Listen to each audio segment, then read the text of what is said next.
Okay, good morning, folks. Welcome back to Feni for the Soul for yet another interesting interview.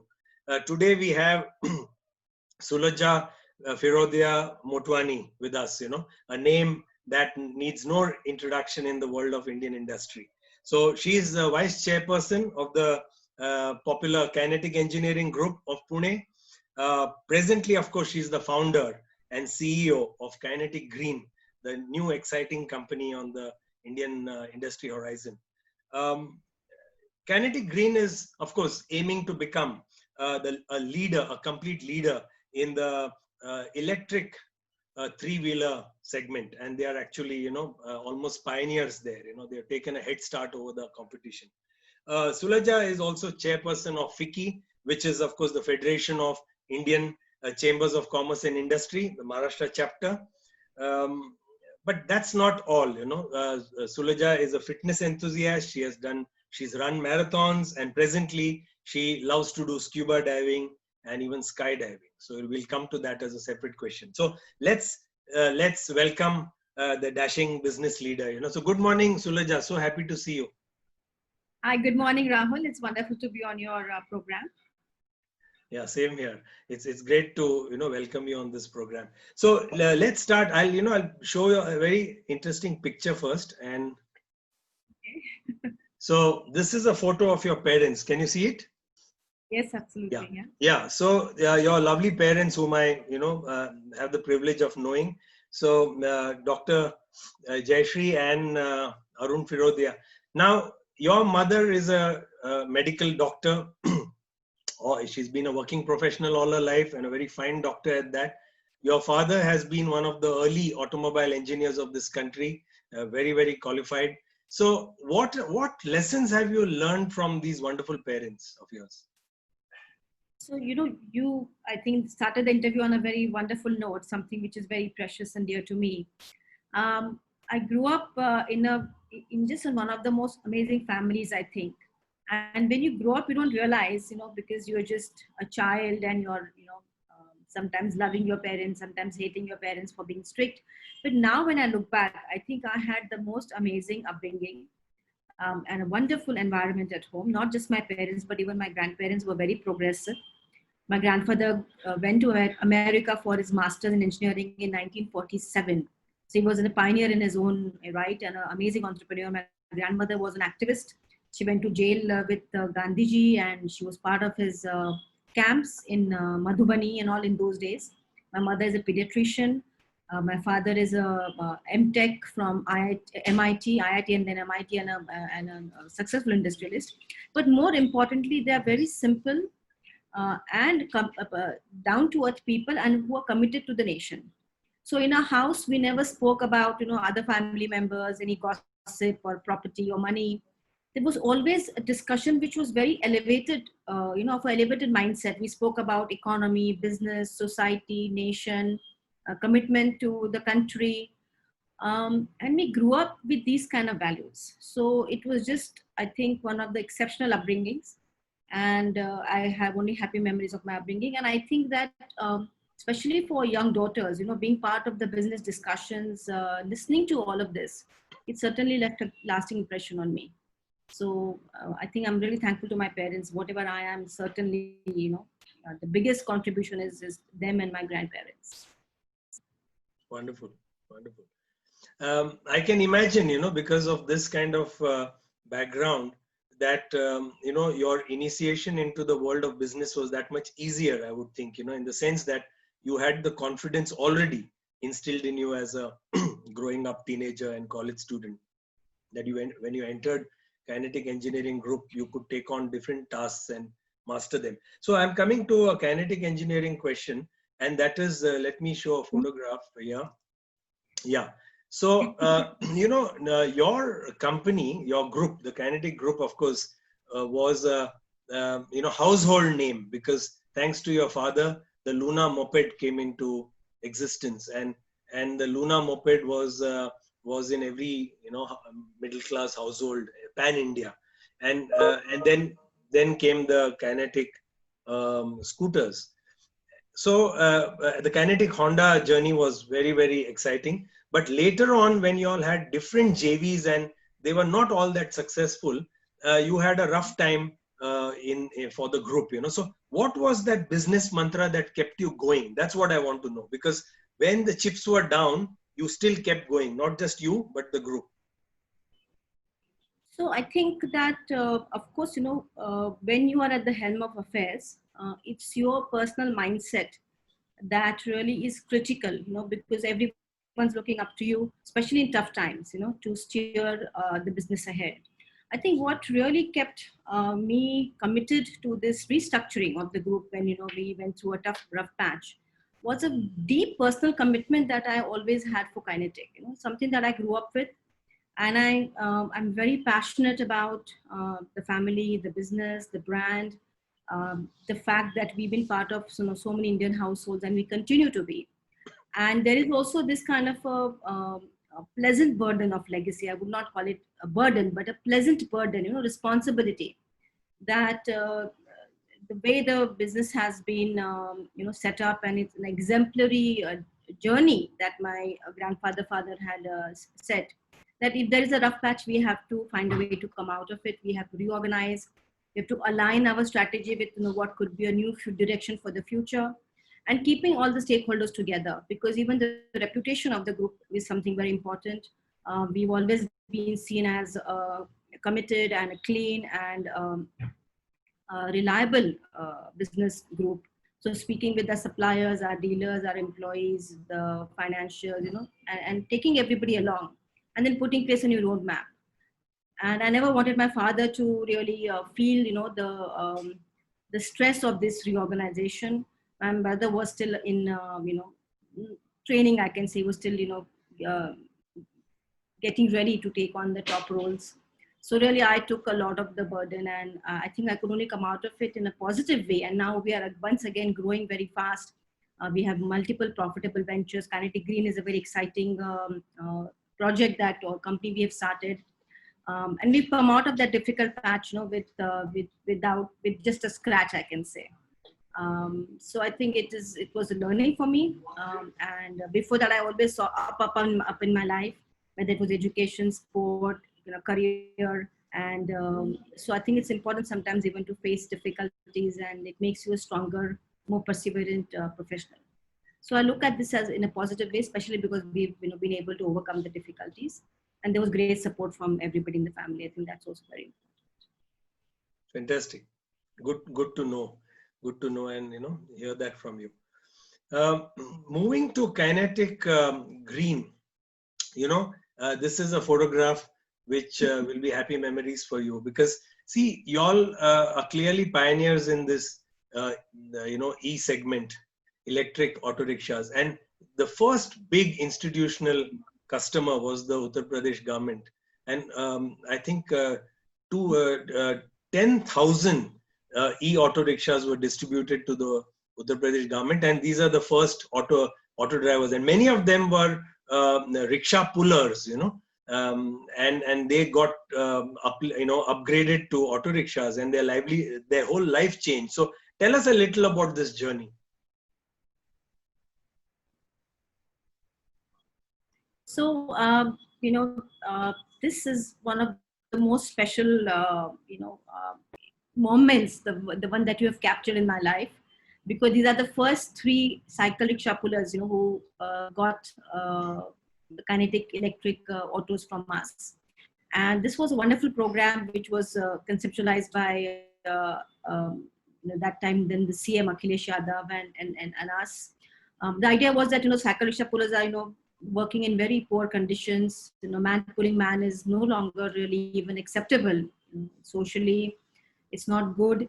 Their health suffers. They earn only 200 rupees a day doing all this.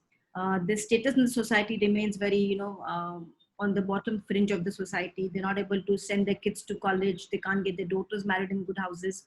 So this was a complete social uplifting program, and where the e-rickshaws were purchased by government and given to the cycle rickshaw pullers as a means of better livelihood. And it was very satisfying to be part of this. And we literally saw lives of 10,000 cycle rickshaw pullers and their families being transformed.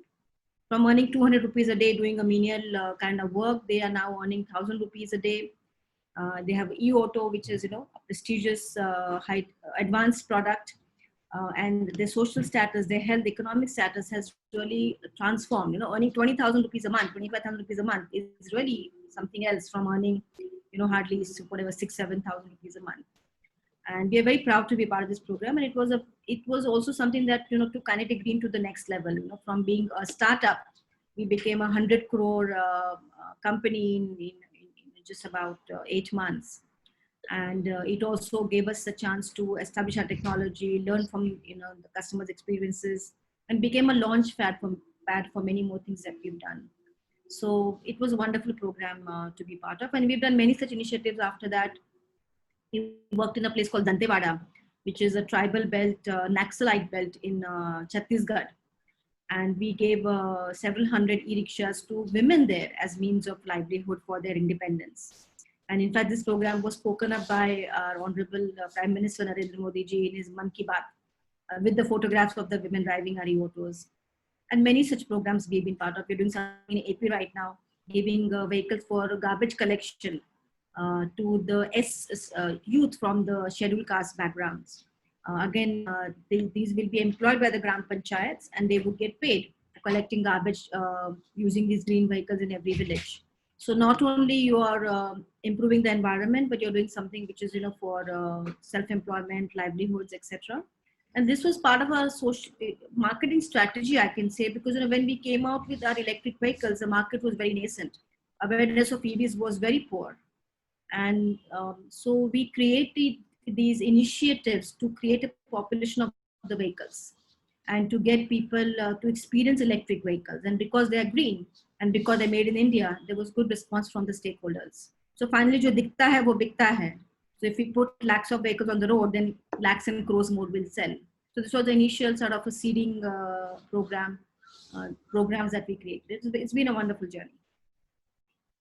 Fascinating, because when I was doing some research, I realized that from just 5 and 6 dealers, you all are up to 180 dealers across India now. There's a big network for Kinetic Green, and many other states are also coming forward to become your institutional customers. Like, I think there's a classic example of Andhra. The Andhra government has taken many e-auto rickshaws, e-pickup vans for door-to-door waste collection. So I think, it's exciting times for your company. I'm coming to a very exciting development also on that same note. I'll just show this photograph here. This is, your recent JV that you all have signed with this big Italian auto major, Lamborghini. And that's Lamborghini Junior in that photograph, along with your father and yourself. So at the time of the signing. Now, just for the audience, I can tell them that this allows you to, in this JV, the brand will be Lamborghini, but you are getting into a very interesting market, which is the electric golf carts, and across the globe. And they'll be, manufactured in Pune, India, but marketed across the globe by Lamborghini. So tell us a little about this exciting development. So I'm extremely excited about this project, first of all. The gentleman in the photograph is Ferruccio Lamborghini, who is the grandson of the founder of Lamborghini Group. His name was also Ferruccio Lamborghini. And he's a wonderful, exceptional young man. He's all of 28 years old. And he is being a racer. So he's one of the famous racers, MotoGP racers of Italy. And he's won several podium positions and is quite a popular heartthrob, I can imagine, as a sign of this family and as a motorcycle racer. But he's very focused on business and very passionate about, taking the Lamborghini brand forward. So this is a project we are doing with their family. They have a large business of luxury products, so they do Lamborghini branded apparel, watches, mobile phones, golf courses, residences, golf equipment.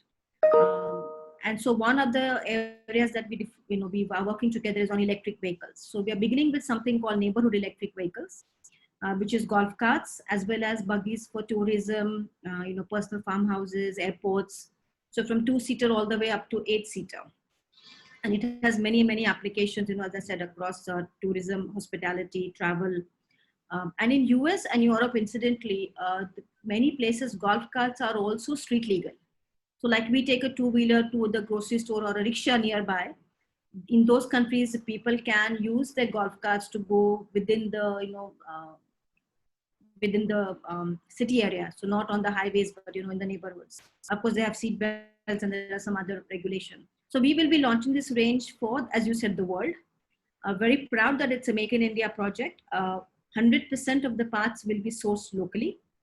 And the vehicles are currently under development as we speak. The JV has been formed and we hope to launch them in the early part of 2021.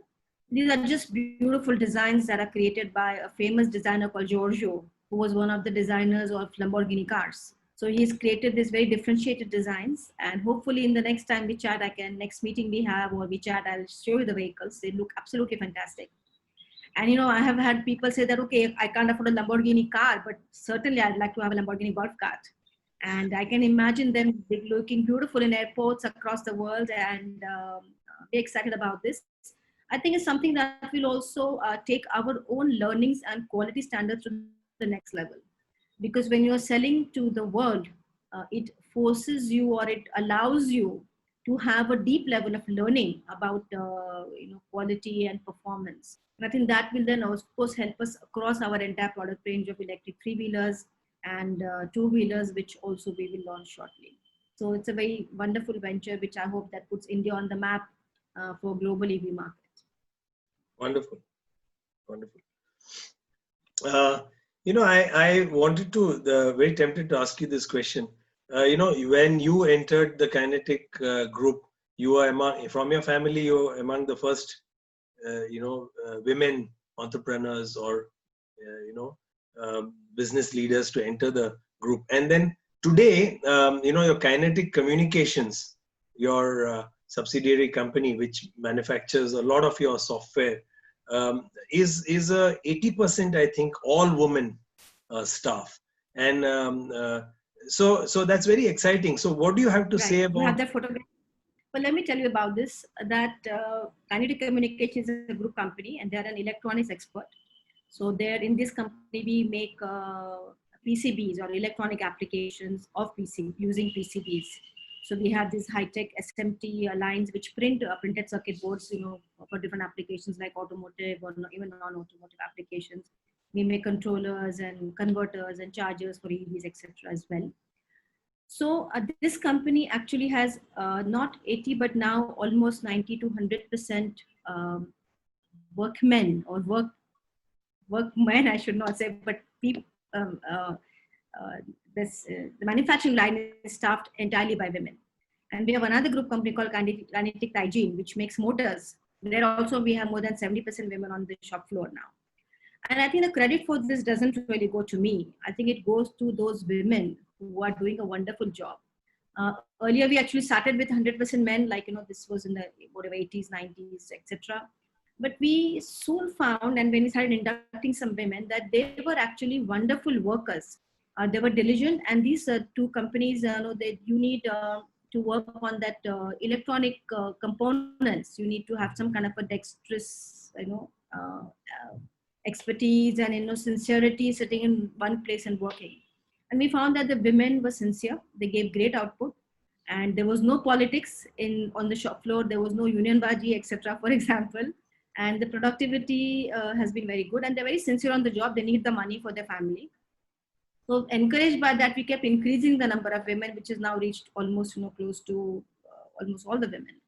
So I think that the credit of this goes to those ladies who've done a wonderful job. And I'm very happy to see that. Super. That's such good news. Yeah. Now, moving away from business, I want to tell the audience that there is so much more to Sulajja than just business, and that is, there is sports. And not only have you run some marathon races, but more recently scuba diving and skydiving. But scuba diving has become a big passion. So I'll show a photograph also about you scuba diving somewhere near Mauritius. Yeah. So, tell us a little about why this is important to you, to do something to be part of adventure sport. So my mom tells me that, even as a child, I had extremely high energy. And she had to send me for various activities like gymnastics. And I've done everything from kho-kho to langdi to dodgeball to swimming to athletics to gymnastics. And then badminton became my passion. I played even at a national level. So for several years, I was playing badminton. She said, I had to do all this just to tire you out because you had too much energy. So I think I have been blessed with some kind of passion and energy for activity, sport or fitness activities. And I dabbled in almost everything and have always been into sport and fitness all my life. And I think now I must say this because I just turned 50, that I think that in the coming decades, it's going to be even a bigger priority for me, because I think health is, jaan hai to jahan hai. We have seen that in this whole COVID situation. So I think health and fitness is critical. And if you're feeling physically strong, it allows you to be more productive. I got into adventure sports in the US. I had a wonderful period of 6 years when I studied there and I worked there. And that's when I really experimented with skiing. Actually, I'm also blessed that I've skied a lot over the years. I got into scuba diving, snorkeling, then scuba diving, and even mountain biking, rollerblading, and then tried, my hand at skydiving. I don't have any fear of heights or depths. So somehow, it's sort of something that I enjoy. And I think that it's important to have such hobbies, which you look forward to, because I plan then a scuba diving holiday, I plan a skiing holiday. Otherwise, we are so busy all year that even this 4 or 5 days of doing something which is kind of zen, if you're underwater, and for all those divers, they know what I'm talking about. When you're underwater, it's like you're in a different world. You're with the fish, and you're with this beautiful, different, form of lives all around you, and you feel like you're in a state of nirvana, zen, literally, and I feel completely recharged. So I think for me, fitness is more a commitment to my health, and I probably give about 5 hours or 7 hours a week, not a lot of time, maybe 1 hour every alternate day. But I'm going to make a commitment to myself to continue doing that. And my request to all the viewers is that please make health and fitness a priority. Our host here today, Rahul, I should not even speak of fitness in front of him because he's a Ironman and triathlon expert. But I try and do my bit to stay fit. So good to hear. So good to hear. Thank you for that message, because you saying it will also take it very far. That positive message about fitness. Finally, I'll show a photo very close to your heart, I'm sure. Where is it here? There. So the young man who just helped you with the computer just now, your son, Siddhant. I must tell the audience that when Siddhant was just, I think, a few days old, I had dropped in to shoot a photograph for the Times of India at your home. I mean, you were very sporting, you and Manish, your husband, were very sporting to allow me to come and do that photo shoot.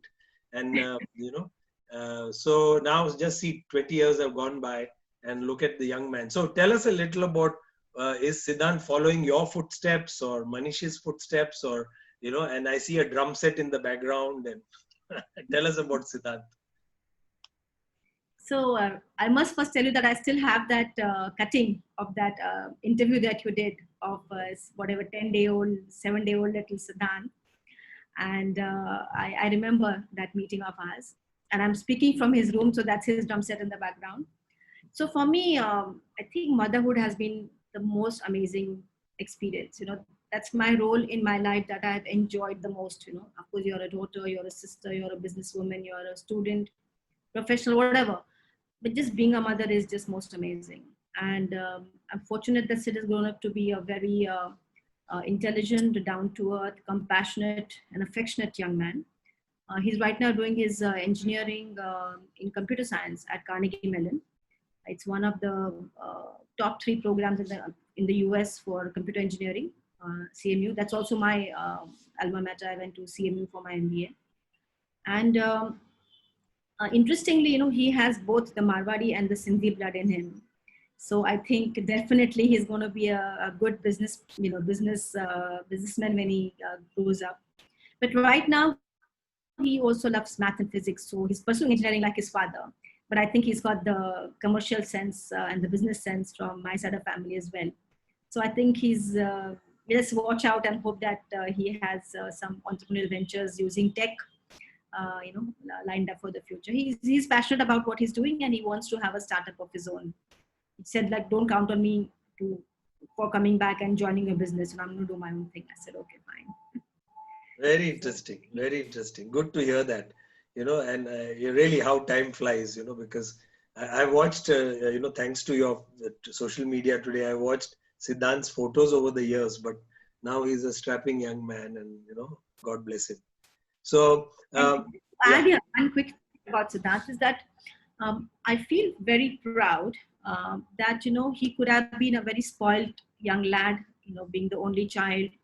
And I was always working and traveling, so, whenever you are with him, you end up pampering him because you are just, craving that time. But I'm proud that he's grown up to be somebody who's very affectionate and compassionate and down to earth. And also into fitness, he plays basketball, he plays, he runs, he scuba dives, he snowboards. So I think I'm proud that he got this values of fitness and for being down to earth and loving individual. Very proud of that. Very nice, very nice.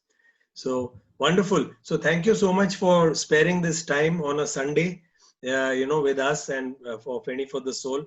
And once things become normal, I'll certainly would like to come and see Kinetic Green from up close. In the company and the factory. It's been a pleasure. Yeah. It's been a pleasure chatting with you and fun. Yeah. So wish everyone at home my warm regards to your parents and your husband Manish and your son. God bless all of you. Thanks a lot. Have a lovely day. Thank you. Bye-bye. Bye-bye. Bye.